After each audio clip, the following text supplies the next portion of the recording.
Hey guys, welcome back. In this episode, I'll be covering, continuing the power scaling that I did for Naruto. The part one should be, I'll probably leave the link in the description if you need to check it out. Or I'll probably just put this in its own playlist so that you could just find it easier that way. Anyways, for this one, I was going to start with the power scaling starting at the beginning of Shippuden. Because in the last one, I ended it at the end of part one. So in this one, we might as well start with the main character, Naruto. I'll put his base at the very first episode of Shippuden at high Chunin tier. And if you didn't watch the first one, when I say tier, I'm talking about skill wise. Like, if you were going to look at their stats, most of their stats would be on that level of what I put it on. So, for comparison, Naruto rank is Genin, but his skill is Chunin at this point. I'm not talking about rank, I'm talking about skill level. So I know that Kage isn't really a rank. Well, I mean, it's a rank for Hokage, whatever, but it's not really like a skill level, but like that they use in the show. But I use it to refer to characters who are on a level capable of fighting someone on that level of power. So, say like Orochimaru or Jiraiya, they would be Kage level. Because only other people of that level could fight them in a one-on-one fight. Now, going back to Naruto, in his base, meaning no Kurama, aka the Nine Tails, chakra boosting his abilities, I will put him at high Chunin tier. Now I use low, mid, high to dictate like where they are. Like they can still be Chunin level, but then you might see a gap between that Chunin and another Chunin, which would be like, okay, well they're both Chunins, but this one could easily beat this one. Well, that's because within that tier, they're a little bit higher up of that tier. So we see Naruto coming in, and the reason why I put him at this level is because we see him with Sakura do the bell test against Kakashi, a Jounin.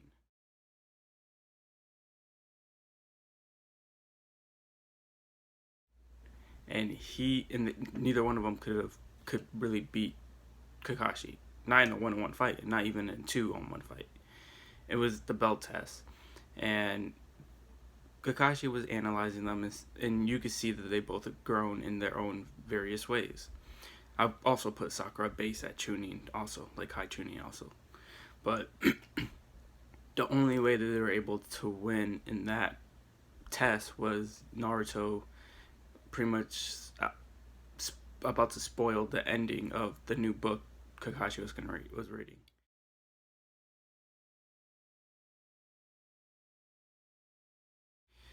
That has nothing to do with skill or capabilities of a ninja, because if that was like an actual death match, Kakashi could have wouldn't like that wouldn't really be an issue for Kakashi, because he would just kill them. Like, it doesn't matter if you're about to spoil that or not. Like, he'll put the mission first.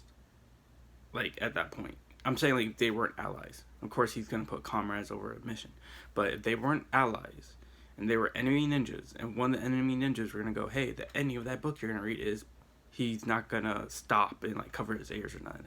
He's gonna take them out. So both of them would be below Jounin, and the only other thing, I mean, they're not gonna be low Chunin or nothing like that. They'll be high Chunin. So going off from that, I will of course put Kakashi at Jounin tier. I would probably like his base. I'll probably have him at mid Jounin. With the Sharingan, I would say high, and I just mean the 3 Tomo Sharingan. MS, Megekyo Sharingan. I just say MS. Megekyo Sharingan, probably borderline between high Jounin to low Kage. And that's only because Kakashi never, ever throughout all of Shippuden fought against a Kage opponent in a one-on-one fight without handicap in that fight or backup. He never fought one and won in a fight where it was just him.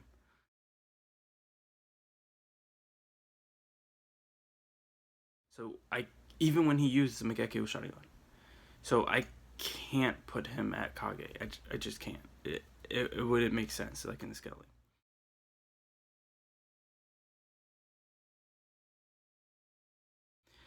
Um, let's see. Guy, his base would be Jounin, of course, with Kakashi. Um, even like the thing with that is like Guy had to open up the 5th and 6th gate just to fight against a Kisame clone who wasn't even using most of his chakra reserve. I'm pretty sure Pein asked I almost said Kakashi asked Itachi and Kisame for 30% of their chakra.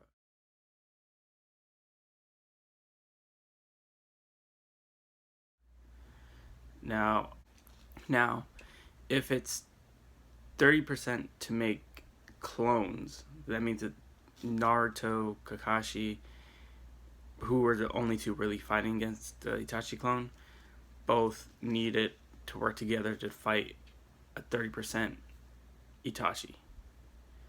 Sakura and Chiyo were there too, but they were more in the background. They weren't really like up there fighting. And then the same with Guy, except Kisame used water clones, and he summoned 3 water clones to seal Neji, Lee, and Tenten.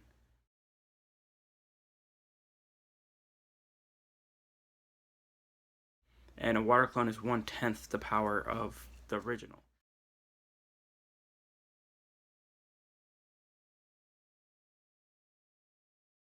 So if this was a 30% clone, you now had to split that between 1/10 for each of the water clones.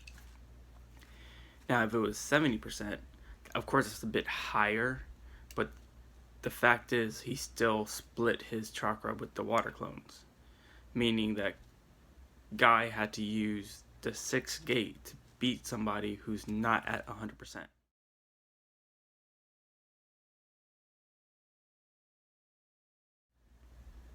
And this is someone whose base is Kage, like high Kage tier. Yeah, I'll put his base high. Yeah, I'll say mid to high for Kasame's base. And then in their second fight, well, I mean, second fight is Shippuden. I put it that way because there was a mid skirmish in part 1, but they didn't really fight. But in Shippuden, the second fight, which takes place right after Naruto gained some control of Kurama's chakra, we see that Kisame was pretty much deprived of chakra because he was in Samahada.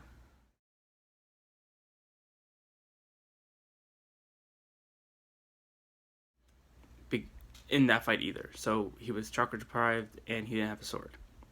He did absorb chakra from B's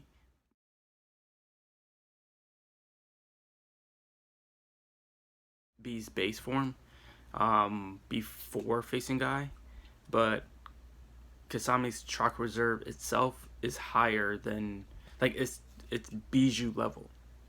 Base B isn't was never stated to have that type of level of chakra. So we can't even say that Kisame would have been at full power or maybe not even close to it. So that plus the fact that he didn't have his sword, which he fuses with to get his strongest form. I mean, you can't like you can't. And then Kisame wasn't really trying to fight at first. He was trying to just leave and like send intel. And then when he start to fight, he didn't really like. He only more lost due to lack of information more than lack of skill or power or anything.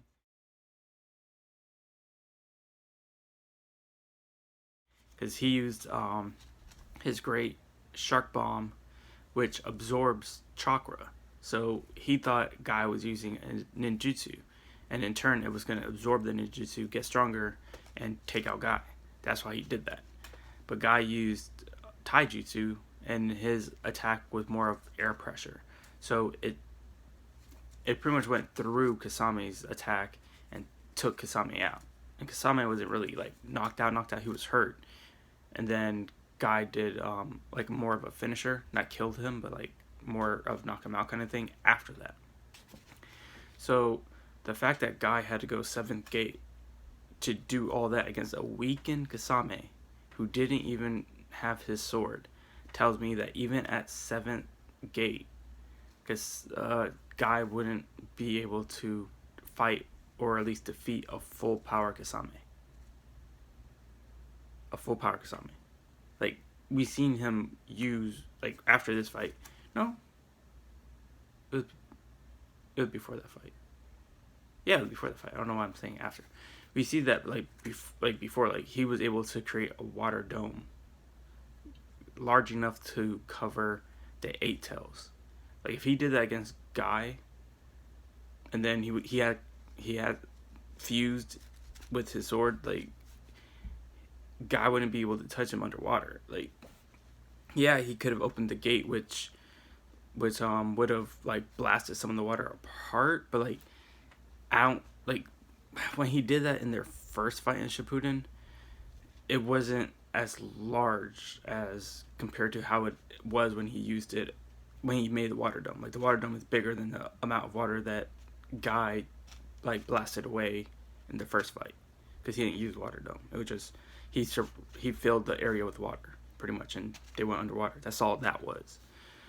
So I would say seventh gate Guy would be he would be Kage tier, but the thing that makes that weird is because I put Kakashi with the Mangekyo Sharingan at what, low Kage tier, and in the war arc, Kakashi said that Guy didn't surpass him until he used the 8th gate, which means that 7th gate Guy would be below Kakashi still. That's the only thing. Dang it, that's...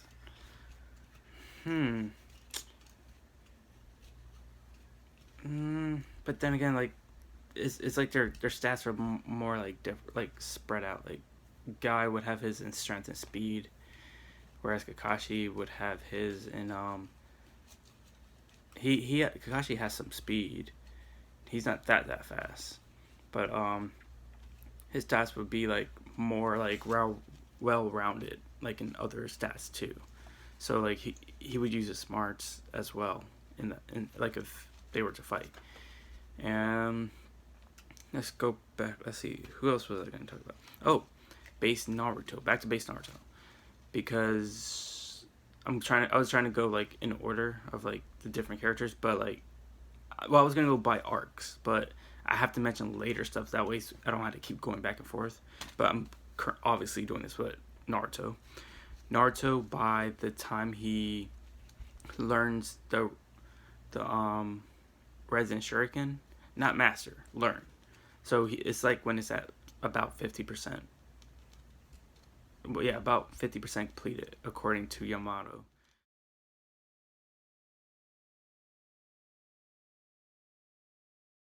Around that arc, when he fights when they fight Kakuza and Hiden, Kakashi makes a remark that Naruto, base Naruto, is his equal, if not surpass him.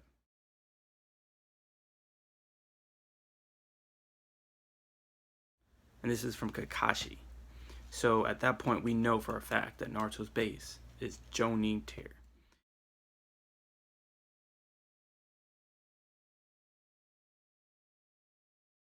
Now, that doesn't mean that all of his skills are at Jounin tier, but he he is at least seen as someone who has enough of the stats being high enough to be Jounin tier. So going off that, we don't really see much growth from Sakura, so I would still put her Chunin tier. I would put her strength, like her physical strength itself, at Kage tier, because like one hit and she could kill most, if not, yeah, at least most Jounins if she gets like a direct hit off them, like that, like she would kill them.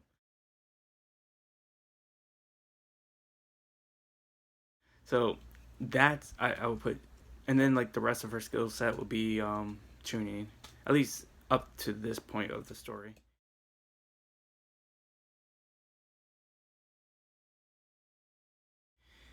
And then we could go to Naruto learning Sage mode in the Pain arc.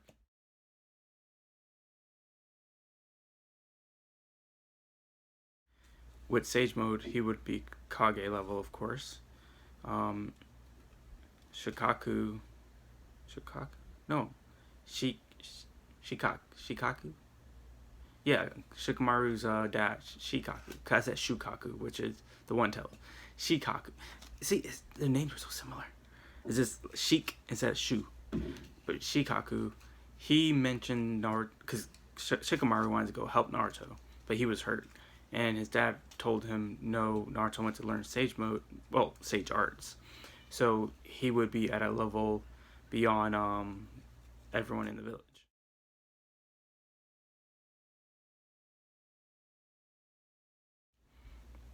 Now you could take that remark how you will, but I see him more being just being on Kage tier. I could see Tsunade and him being able to actually like fight each other. Tsunade, not at that point of the arc, but she's still pretty strong. It's just that in part one she wasn't really like keeping up her skill set. She was more like more dull in her skills. Like her skills is dull over time back in part one, but she was still like someone you wouldn't want to mess with. But she's more because she'd been training Sakura, so she of course been like working out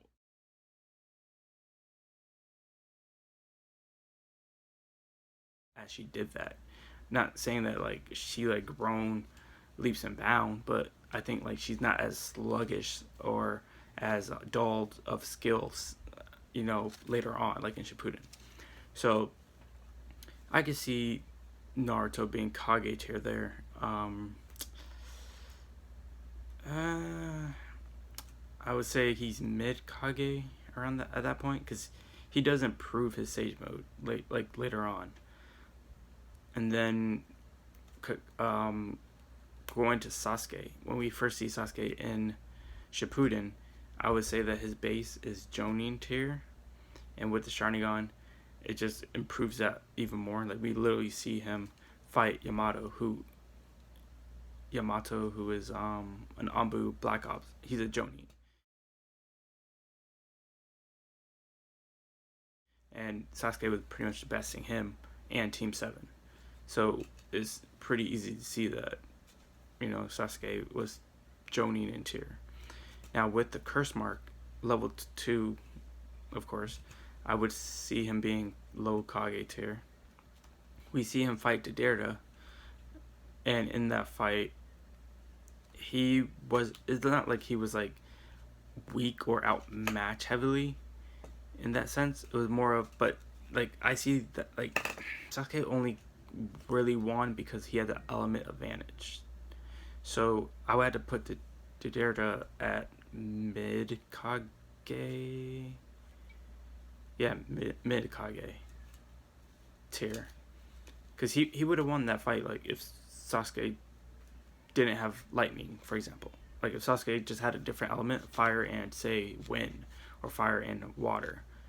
I mean, he wouldn't really have anything to really combat against Deidara's bombs.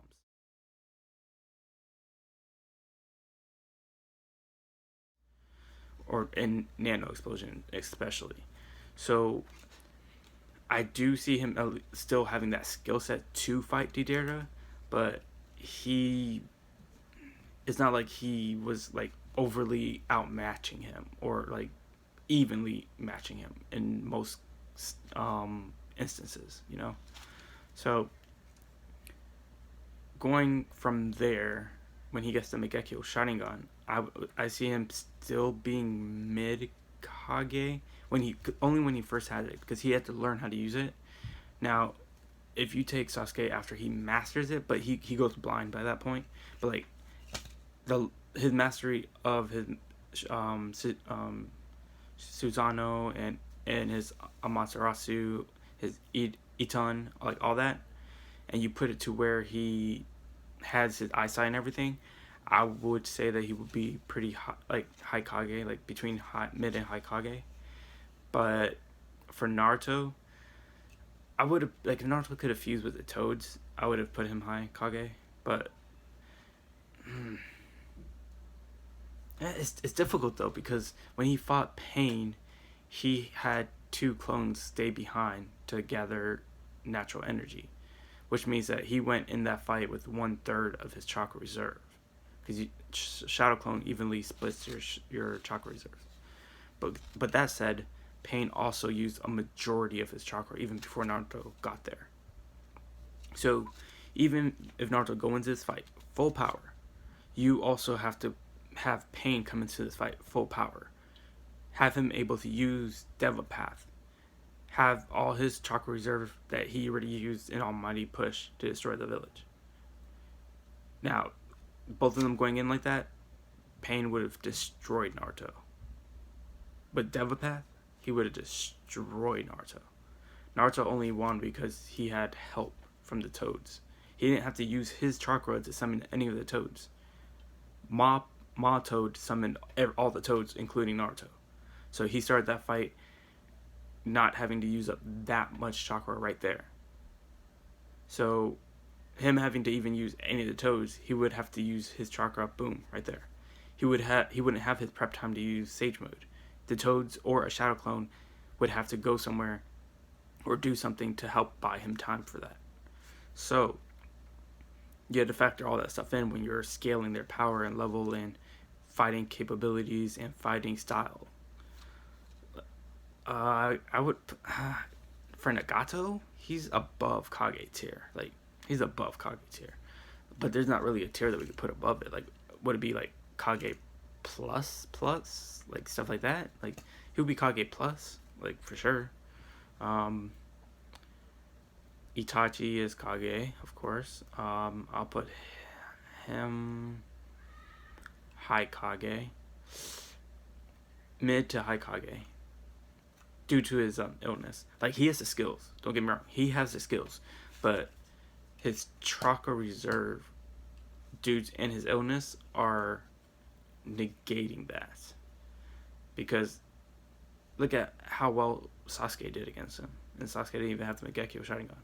He had the Curse Mark level 2, and yeah, someone might say, oh well, Itachi planned all that. I'm like, yes and no.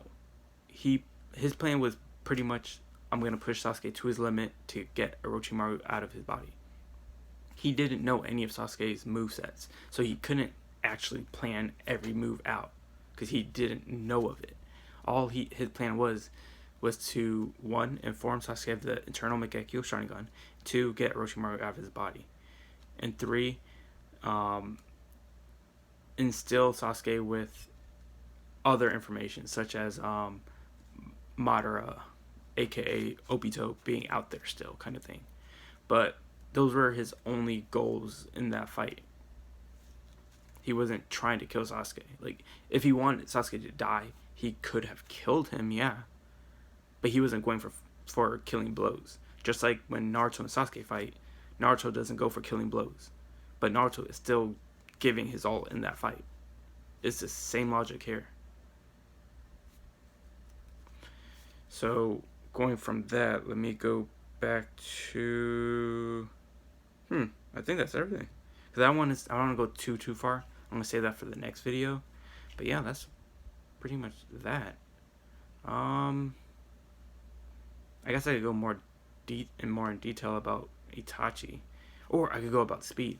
I see a lot of people like to say that Kakashi is lightning speed, but in the Sasuke versus Itachi fight, we have both Sasuke and Zetsu both state that Itachi couldn't evade lightning. So someone faster than Kakashi couldn't evade lightning. That right there dismisses Guy Sensei's remark back in part 1 about Kakashi cutting lightning with it. I mean, even in the filler, it shows us Kakashi wasn't a lightning timer. He knew where the lightning was coming down, went to that spot when the ninjas that were creating the lightning were still creating it. Like, he knew where it was going to be. He ran to that spot with Chidori already made, and he put Chidori in front of him before the lightning was formed and struck down. That's not him being faster than lightning or lightning reaction speed. Now, yeah, you could say that's filler, but the fact of the matter is, you can't show me Kakashi actually reacting to lightning. Oh, well, it was a statement. Okay, but that statement was debunked by later statements of someone faster than him not being able to do it. Now, people might say, oh, well, he activated Susanoo in time to react to Karin. I'm like, yes and no. It was pretty much stated by Sasuke that he guides the lightning down with his Chidori. He states this to Itachi, who still has one Mangekyo Sharingan looking up at Sasuke, who was like a couple of feet from him and like on a higher ground. All he has to do is use his Sharingan to predict Sasuke's hand movements and time when to use his Susanoo before the lightning strikes. That's not being a lightning timer. That's him using his ability to predict Sasuke's hand movement to then activate his own move, which is the more likely outcome since we have two people, one who fought him and could gauge his speed, and another one, aka Zetsu, who records fights and knew Kakashi since back before he was even in Akatsuki. Like, what? He's always with Obito.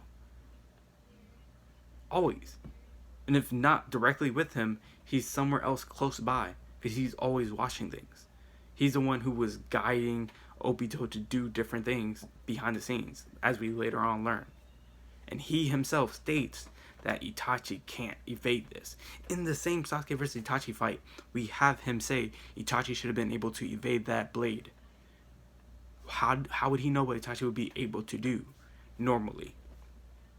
Because he knows what Kakashi could do. He's seen him fight in other times. Maybe we haven't seen him see it, but based on his own statement of being able to gauge what Itachi can normally do, we know that he is able to at least determine what Itachi can and cannot do. There's nothing to support that Itachi can do it. Now, I'll get back with, I know some people are probably mentioning Kurama Chakra Mode versus Ito Itachi, but I'll cover that in the next video because this one's almost 30 minutes. I'm going to, of course, include different scans for certain points too.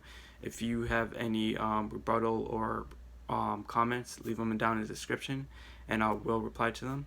Alright, I'll catch you guys in part 3.